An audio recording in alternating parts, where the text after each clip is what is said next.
नमस्कार दोस्तों, स्वागत है आपका हिज स्टोरीज में।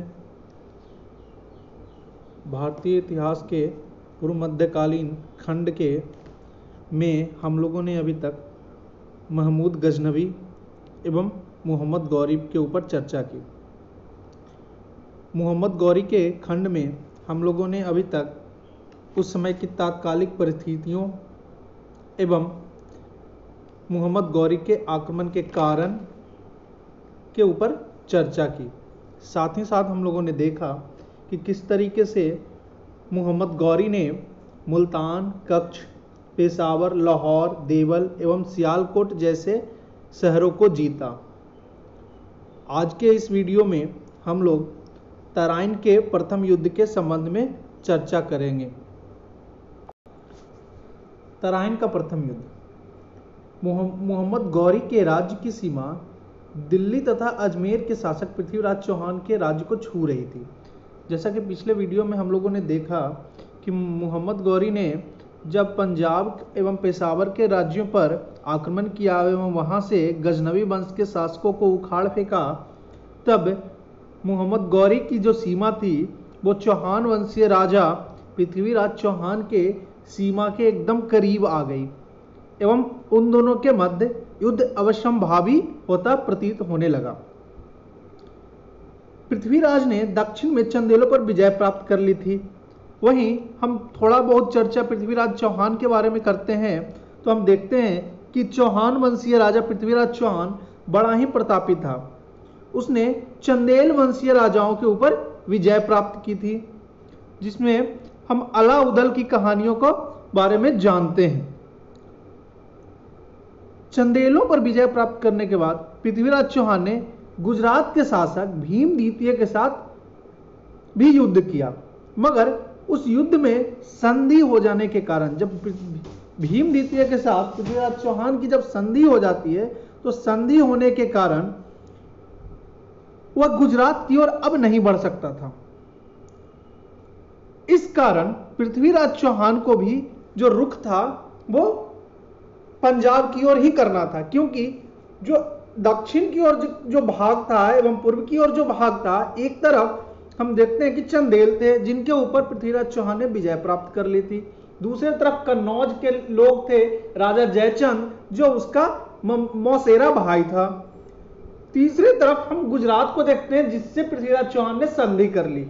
अब चूंकि साम्राज्यवादी भी राजा था पृथ्वीराज चौहान, इसलिए उसे साम्राज्य के विस्तार के लिए अब उपयुक्त पंजाब का ही राज्य लग रहा था। मोहम्मद गौरी के खिलाफ लड़ाई में सभी राजपूत शासकों ने पृथ्वीराज चौहान की सहायता की, मगर जयचंद इससे अलग रहा। दोस्तों, मोहम्मद गौरी और पृथ्वीराज चौहान की जब लड़ाई होती है तो उसमें जितने भी राजपूत शासक होते हैं, सभी राजपूत शासक पृथ्वीराज चौहान की मदद के लिए सेना भेजते हैं, मगर कन्नौज का जो राजा था जयचंद, गढ़वाल वंशीय राजा जयचंद, उसने अपनी सेना पृथ्वीराज चौहान की मदद के लिए नहीं भेजी। अब क्यों नहीं भेजी, इसके ऊपर विस्तृत चर्चा हम आगे के क्लास में करेंगे।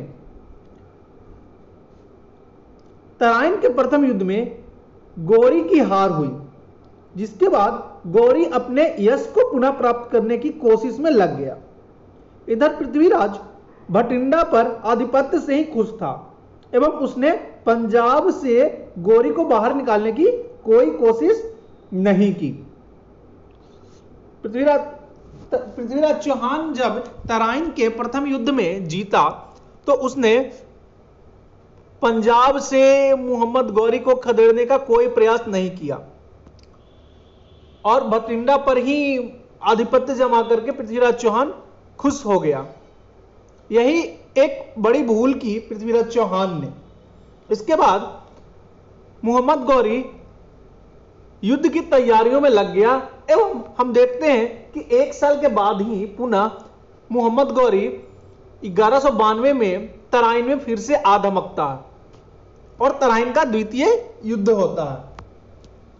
दोस्तों, हम थोड़ी चर्चा पृथ्वीराज चौहान के और जयचंद के रिश्तों के ऊपर भी करेंगे।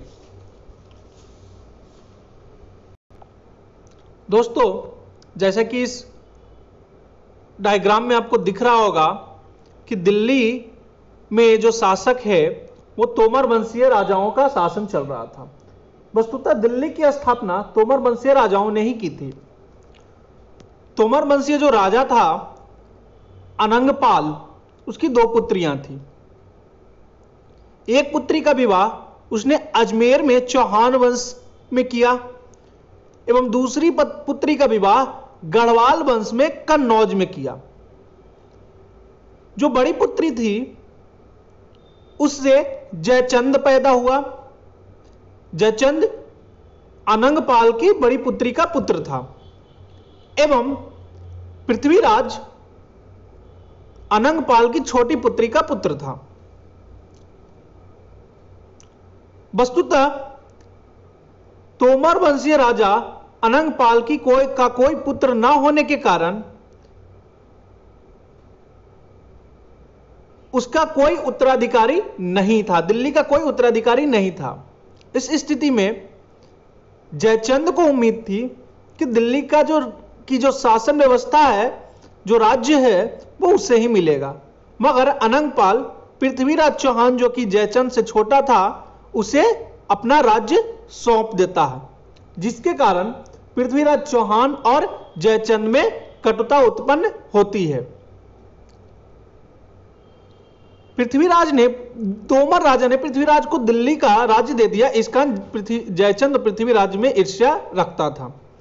पृथ्वीराज ने जयचंद की पुत्री संयोगता का हरण किया था। इस कारण भी जयचंद पृथ्वीराज से द्वेष रखता था।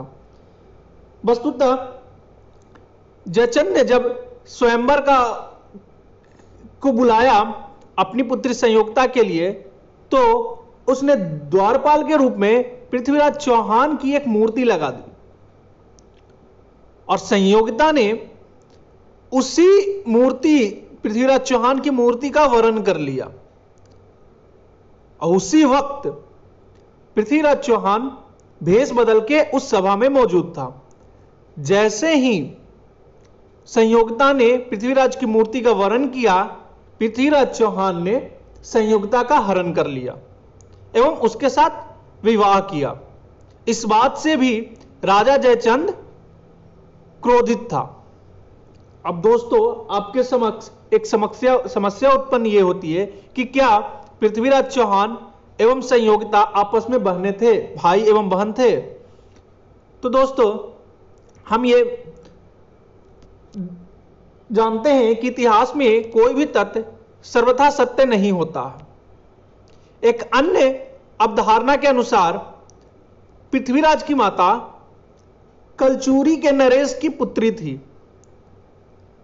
तो इतिहासकार इन सब मुद्दों पे मतभिन्नता प्रकट करते हैं।